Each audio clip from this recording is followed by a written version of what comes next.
My dear students, good morning everybody. Today let us discuss the topic planning preschool programs from second paper, that is Organization and Management of Preschools. This chapter is very useful for your OJT. First let us know what is preschool. Preschool is a school which prepares the children of 3 to 6 years for formal education in an informal way. What is formal education? Formal education means it is the education given through reading and writing, which takes place from primary school onwards. Whereas informal education means it is the education given through playway method. That means by introducing pre-writing activities such as drawing, painting, joining dots, cutting and pasting, children get ready for writing. Similarly, through rhymes, stories, picture reading, children get ready for reading. Before sending to primary schools, if the child is sent to preschool, he can adjust in the school in a better way. ఇక్కడ Telugu medium చదివే పిల్లల సౌలభ్యం కోసం నేను ఇక్కడ తెలుగులో కూడా చెప్తాను. ముందుగా ప్రాక్ పాఠశాల అంటే ఏంటో తెలుసుకుందాం. ప్రాక్ పాఠశాల అంటే 3 నుండి 6 సంవత్సరాల వయసు కలిగిన పిల్లలకు ఆటపాటల ద్వారా విద్యను బోధించి వారిని పాఠశాలకు సిద్ధం చేస్తుంది. ఈ ప్రాక్ పాఠశాలలో బొమ్మలు గీయట, రంగులు వేయుట, చుక్కలు కలుపుట, కత్తిరించుట మొదలగు పనులను నేర్పించడం ద్వారా వాళ్ళని వ్రాయడానికి సిద్ధం చేస్తుంది. మరియు కథలు, పద్యాలు, బొమ్మల ద్వారా చదవడానికి పిల్లలను సిద్ధం చేస్తుంది. బిడ్డను పాఠశాలకు పంపించే ముందు ప్రాక్ పాఠశాలకు పంపించినట్లయితే వాళ్ళు పాఠశాల వాతావరణంలో సులభంగా అడ్జస్ట్ అవుతారు. In this chapter we are going to learn the principles we have to follow while planning a preschool program. Types of program planning. Importance of teacher's talk. Importance of rhymes, songs. Importance of stories. Importance of creative activities. Importance of science experience. Importance of field trips. Importance of puppet show and dramatization. ఈ చాప్టర్లో మనం ఏమేమి తెలుసుకుంటామంటే, ఒక ప్రణాళికని సిద్ధం చేసేటప్పుడు మనం ఎలాంటి సూత్రాలు ఫాలో అవ్వాలి, తర్వాత ప్రణాళికల్లోని రకాలు ఏంటి, టీచర్స్ టాక్ అనగా కబుర్ల యొక్క ప్రాముఖ్యత ఏమిటి, తర్వాత పద్యాలు, పాటల యొక్క ప్రాముఖ్యత, కథల యొక్క ప్రాముఖ్యత, సృజనాత్మక కార్యకలాపాల యొక్క ప్రాముఖ్యత, శాస్త్రీయ అనుభవం వాళ్ళ ప్రాముఖ్యత, ఫీల్డ్ ట్రిప్స్ అనగా క్షేత్ర సందర్శన ప్రాముఖ్యత, పపెట్ షో అంటే తోలుబొమ్మలాట, తర్వాత డ్రామటైజేషన్ నాటకీకరణ యొక్క ప్రాముఖ్యత ఏమిటనేది తెలుసుకుంటాం.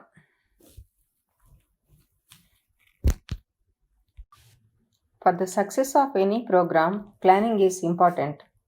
So, first let us see the basic considerations or principles to be followed while planning a program. The first point is the program should be planned keeping the child in view. That means we have to consider his family background and immediate environment where he lives. మనం కార్యక్రమాన్ని తయారు చేసుకునేటప్పుడు ముందుగా మనం కొన్ని సూత్రాలని పాటించాలి. వాటిల్లో first point ఏంటంటే, ఇది మనం ఒక కార్యక్రమాన్ని తయారు చేసుకునేటప్పుడు బిడ్డ యొక్క కుటుంబ నేపథ్యాన్ని, అతను ఏ రకమైన వాతావరణంలో పెరుగుతున్నాడో ఆ పరిస్థితులను మనం దృష్టిలో పెట్టుకొని ప్లాన్ చేయాలి.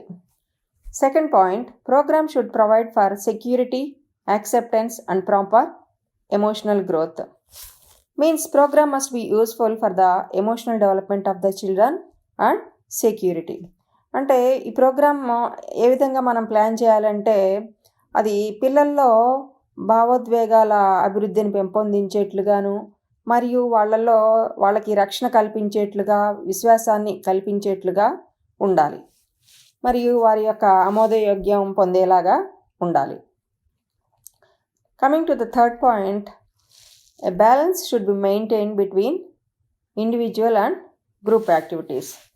That means continuously we should not keep individual activities or group activities. Both should be given importance. Similarly, active and quiet activities. Continuously, if any child involves in active play, he gets tired. That's why there must be balance between active and quiet activities. For example, creative activity and rhymes. Creative activity needs less energy, whereas rhymes need more energy.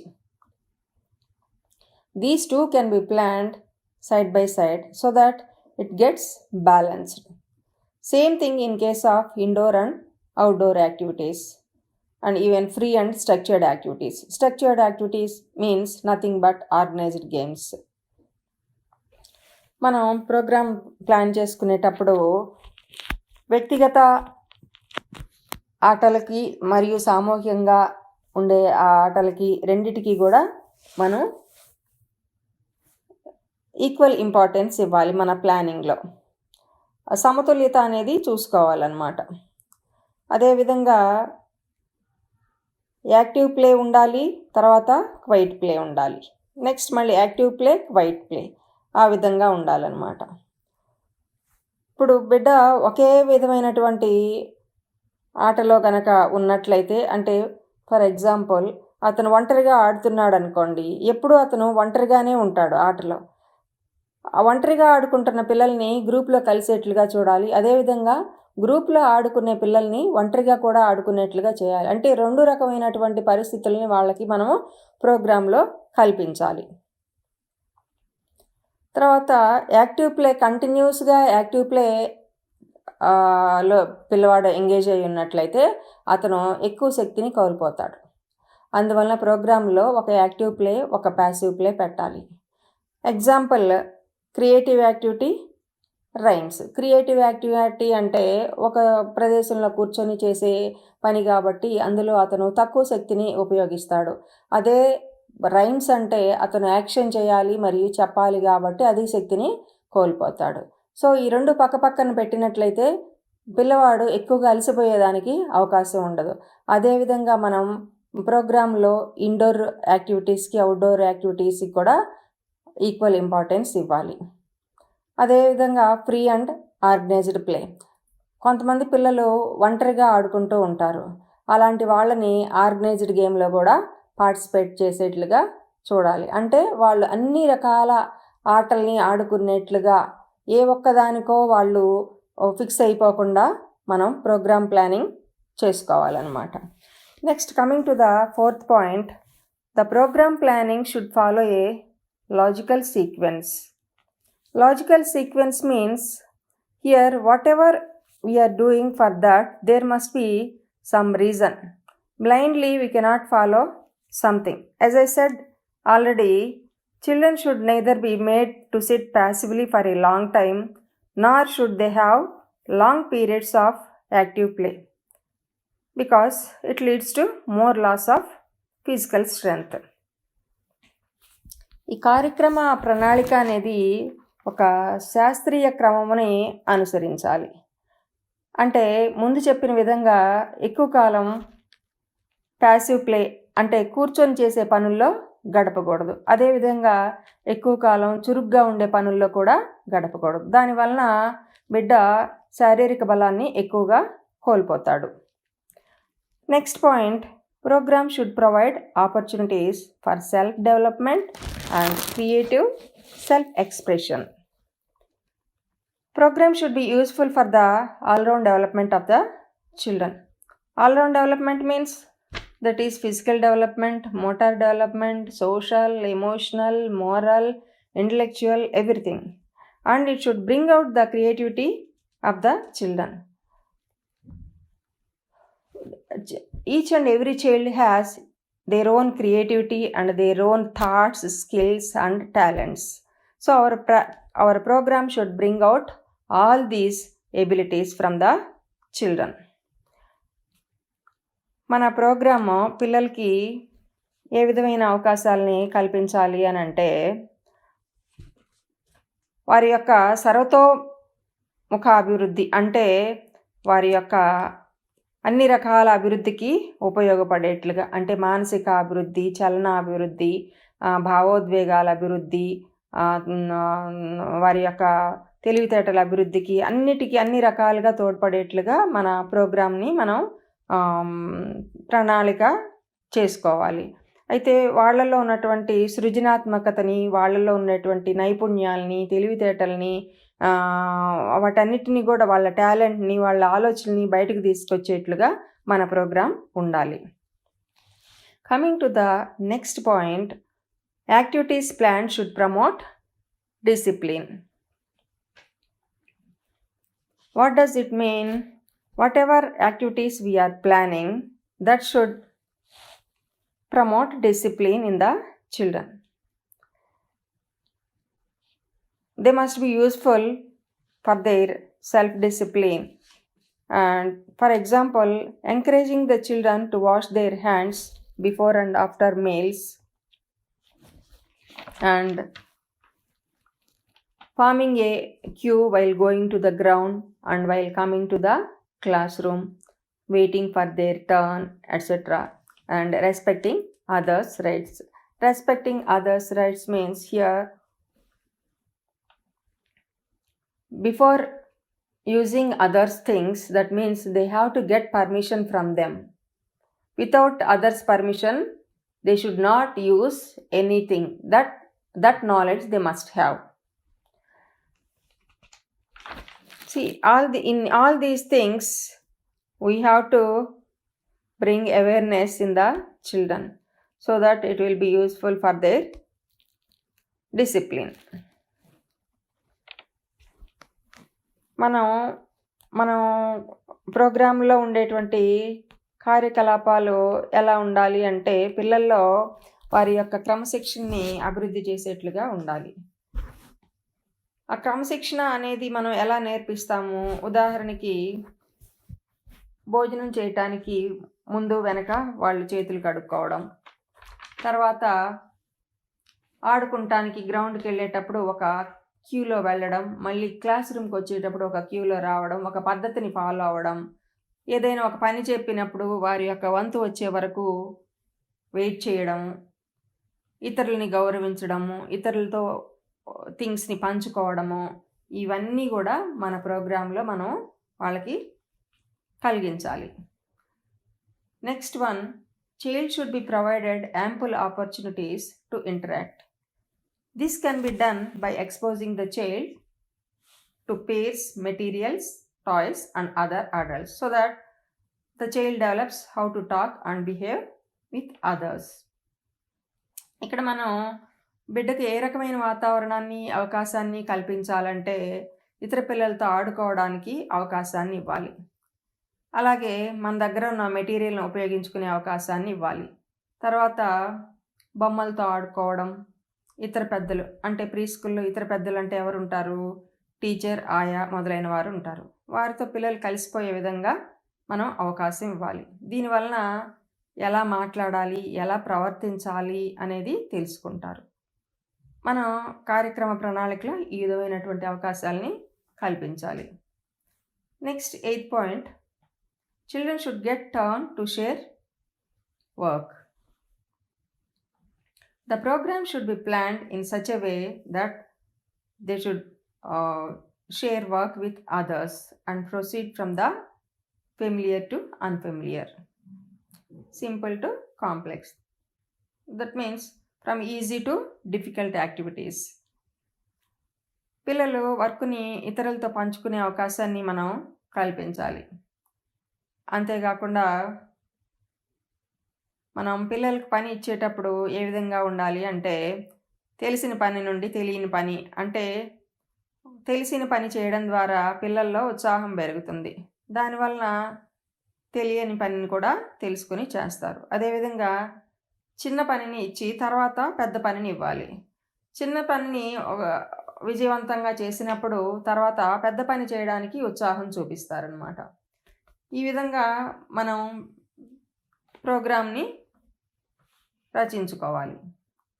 Next point, Program should provide experiences of real life situations. This can be done through manipulation of materials, toys, building blocks. Building blocks means small wooden pieces will be there. Nowadays we are getting even plastic also. From these blocks they make so many things like constructing walls or some other well or something, depending upon their imagination they perform all these activities.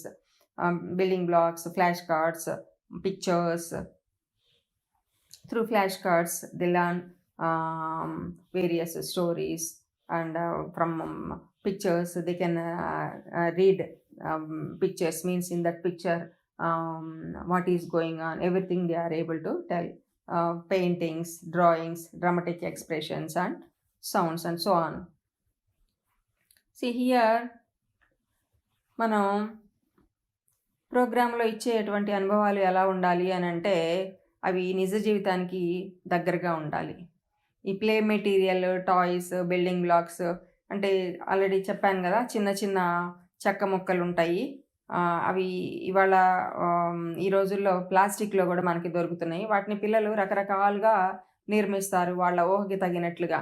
అంటే ఒకరు గోడగా చేయొచ్చు, ఇంకొకరు పొయ్యిగా చేయొచ్చు, ఇంకా ఇల్లు కానీ ఏదైనా వాళ్ళ ఊహలోకి పదును పెట్టి వారి అనుభవాల ద్వారా వాళ్ళు వారి యొక్క దైనందిన జీవితంలో ఏవేవి చూస్తుంటారో అవన్నీ కూడా చేయగలుగుతుంటారు. నెక్స్ట్ ఫ్లాష్ కార్డ్స్ ద్వారా కథలు తెలుసుకుంటారు. ఒక పిక్చర్ని చూపినప్పుడు ఆ పిక్చర్ గురించి కొన్ని ప్రశ్నలు అడిగితే అందులో ఏముందో చెప్పగలుగుతారు, ఏం జరుగుతుందో చెప్పగలుగుతారు. అంతేకాకుండా పెయింటింగ్, డ్రాయింగ్ వంటి యాక్టివిటీస్ ఇవ్వడం ద్వారా వాళ్ళల్లో ఊహాశక్తిని పెంపొందించవచ్చు. And next point, program should always be planned by keeping in view the age and developmental level of the children.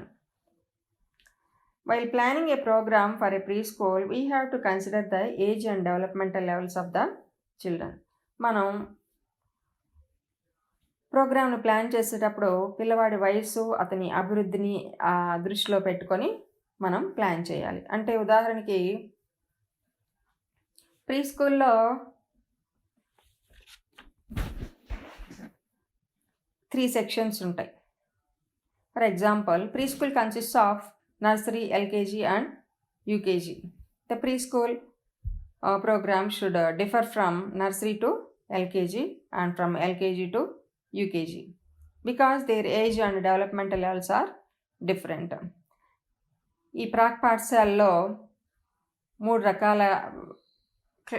రకాలుగా వర్గీకరించాం మనం క్లాసెస్ని. అవి నర్సరీ, ఎల్కేజీ, యూకేజీ. పిల్లలందరిలో కూడా అవగాహన శక్తి ఒకేలాగా ఉండదు. వారి వయసుని బట్టి, వారి డెవలప్మెంట్ అభివృద్ధిని బట్టి మనం ప్రోగ్రామ్ని ప్లాన్ చేసుకోవాలి. ఎల్కేజీ నర్సరీ చైల్డ్కి ఇచ్చినటువంటి ప్రోగ్రామ్ని ఎల్కేజీ చైల్డ్కి ఇవ్వలేము. ఆ ఎల్కేజీ చైల్డ్కి ఇచ్చిన ప్రోగ్రామ్ని యూకేజీకి ఇవ్వలేము. ఎందుకంటే వాళ్ళ వయసులు వేరు, వారి యొక్క అవగాహన శక్తి వేరు, వారి యొక్క అభివృద్ధి వేరు. కాబట్టి వారి వయసుకు తగినట్లుగా, వారి యొక్క అభివృద్ధికి తగినట్లుగా మనం ప్రణాళికని సిద్ధం చేసుకోవాలి. మనం కనుక ఈ ప్రిన్సిపల్స్ అన్నీ కూడా సక్సెస్ఫుల్గా ఫాలో అవ్వగలిగితే మన ప్రోగ్రామ్ కూడా సక్సెస్ అవుతుంది, పిల్లలకు ఉపయోగకరంగా ఉంటుంది.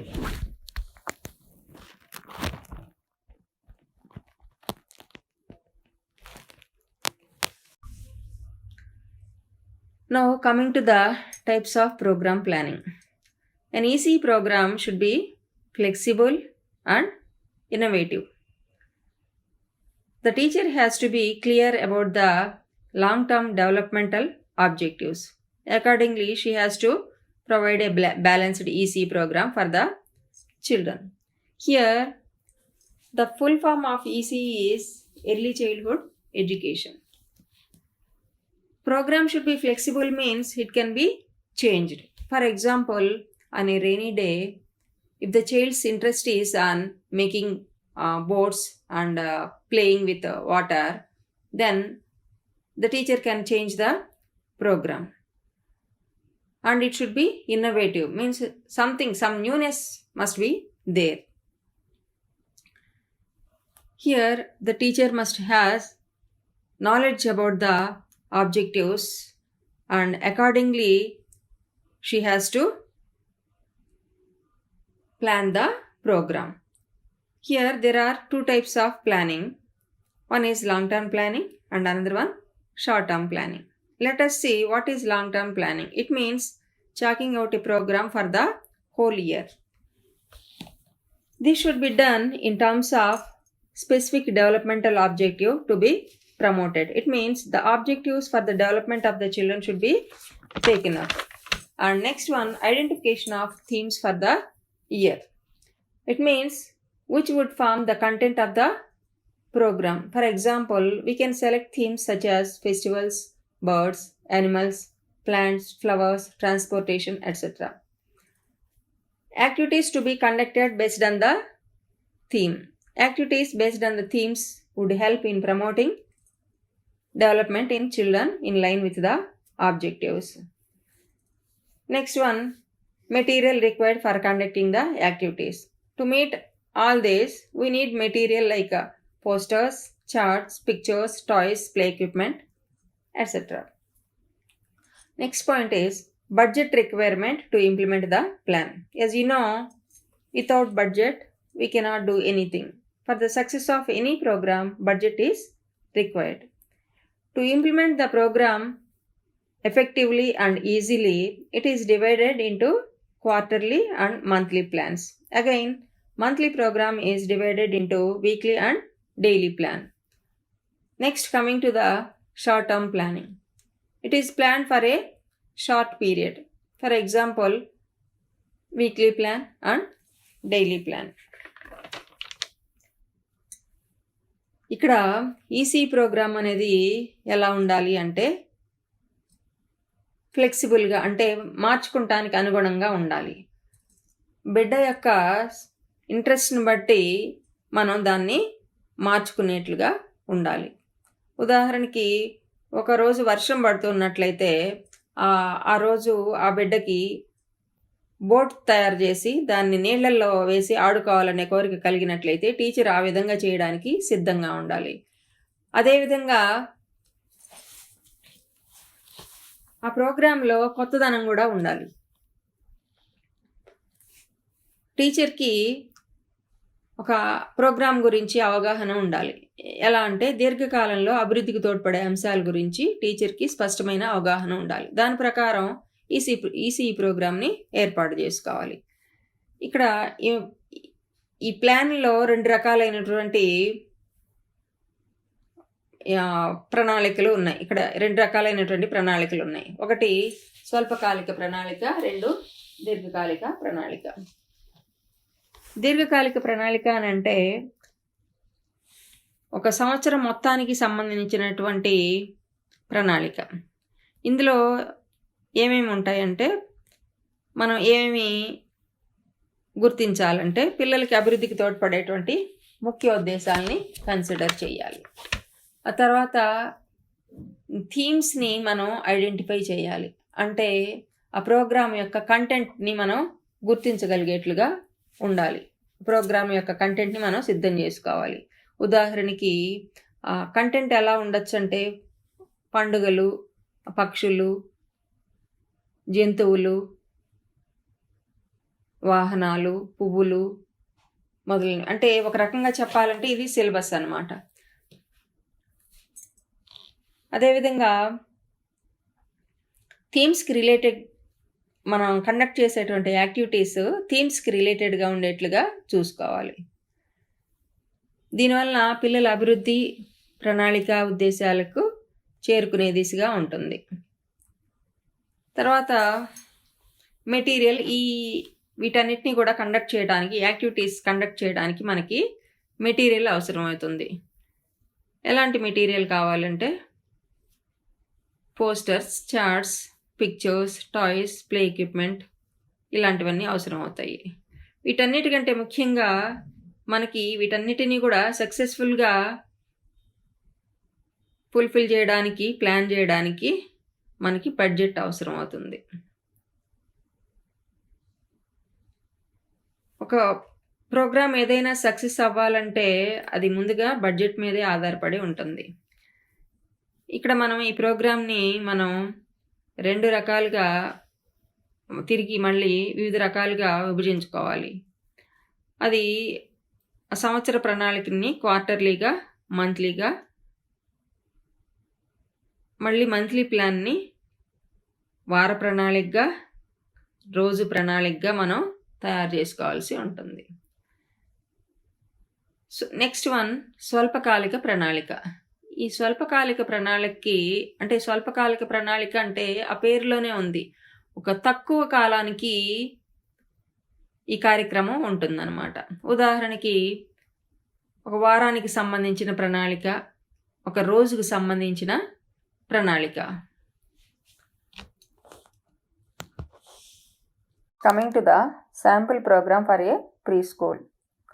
This program is only for 1 day. This is an example for short-term planning. This sample program is given in table format. In the first column, they have mentioned timings, and second column, activity, third column, learning outcome. Learning outcome means from a particular activity, what the child is going to get, that is given in the third column. During your practicals, based on this program, you can make your own plan. Here, for each activity, they have allotted 20 minutes to 30 minutes.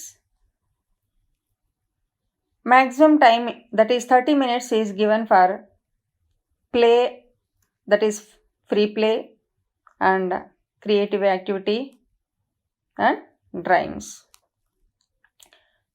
But for storytelling and informal talk, they have given only 20 minutes. Why? Because they can't concentrate more than 20 minutes on that activity. They feel bored. That's why they have allotted only 20 minutes. ఇక్కడ sample programme అనేది ఒక రోజుకి ప్రణాళిక. అది ఒక ఫార్మేట్లో ఇవ్వబడింది. దీంట్లో 3 columns ఉన్నాయి. ఫస్ట్ కాలం timings, second column activity, third కాలంలో లెర్నింగ్ అవుట్కమ్. లెర్నింగ్ అవుట్కమ్ అంటే ఒక పర్టిక్యులర్ యాక్టివిటీని చేయడం ద్వారా దానివలన బిడ్డ ఏమి పొందుతున్నాడు అంటే పిల్లవాడికి అది ఏ రకంగా ఉపయోగపడుతుంది అనేది ఇవ్వబడింది. మీరు మీ ప్రాక్టికల్స్ అప్పుడు మీరు ఇదే విధంగా ప్లాన్ చేయాల్సి ఉంటుంది. ఇందులో టైమింగ్స్ అంటే మ్యాక్సిమం టైము అవుట్డోర్ ప్లేకి, తర్వాత రైమ్స్కి, క్రియేటివ్ యాక్టివిటీస్కి ఇవ్వబడింది. మ్యాక్సిమం టైం అంటే 30 minutes. ఇక్కడ స్టోరీస్కి, ఇన్ఫార్మల్ టాక్కి తక్కువ టైం ఇచ్చారు, అంటే 20 minutes మాత్రమే. ఎందువల్ల అంటే పిల్లలు అంతకంటే ఎక్కువ టైము వాళ్ళు కాన్సన్ట్రేట్ చేయలేరు, వాళ్ళ ఏకాగ్రత తక్కువగా ఉంటుంది. కాబట్టి ఆ యొక్క యాక్టివిటీస్కి తక్కువ టైం కేటాయించడం జరిగింది. ఈ ప్రోగ్రాము షార్ట్ టర్మ్ ప్లానింగ్కి అంటే స్వల్పకాలిక ప్రణాళికకి ఒక మంచి ఉదాహరణ. The remaining will continue in the next video.